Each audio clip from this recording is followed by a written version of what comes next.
మీడియాలో ఒక వార్త నడుస్తుంది.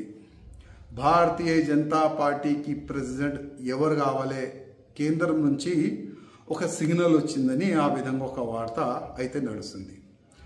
నా అభిప్రాయం వ్యక్తిగతంగా ఏంటంటే, భారతీయ జనతా పార్టీ ప్రెసిడెంట్ ఏ విధంగా ఎన్నుకోవాలంటే, బూత్ కార్యకర్త నుంచి సీనియర్ అధికారుల వరకు, సీనియర్ అధికారుల నుంచి పార్టీ యాక్టివ్ మెంబర్ వరకు అందరు కూడా ఓటేసిన తర్వాతనే Bharatiya Janata party Telangana president declare అయితే చాలా బాగుంటుందని నేను వ్యక్తిగతంగా అనుకుంటున్నాను.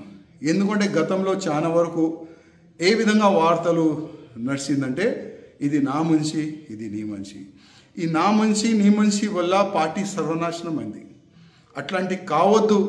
తెలంగాణలో భారతీయ జనతా పార్టీ ప్రభుత్వం రావాలంటే భారతీయ జనతా పార్టీ బూత్ కార్యకర్త మంచి ప్రెసిడెంట్ కావాలని నేను వ్యక్తిగతంగా అనుకుంటున్నాను. ఎందుకంటే చాలా వరకు కింద స్థాయి కార్యకర్తల మధ్యలో మేము ఉంటాం.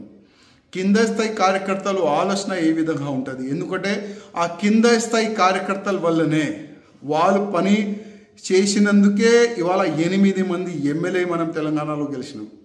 ఆ కింద స్థాయి కార్యకర్తలు బూత్ కార్యకర్తలు పని చేసినందుకే 8 మంది ఎంపీలు కూడా గెలిచినాము.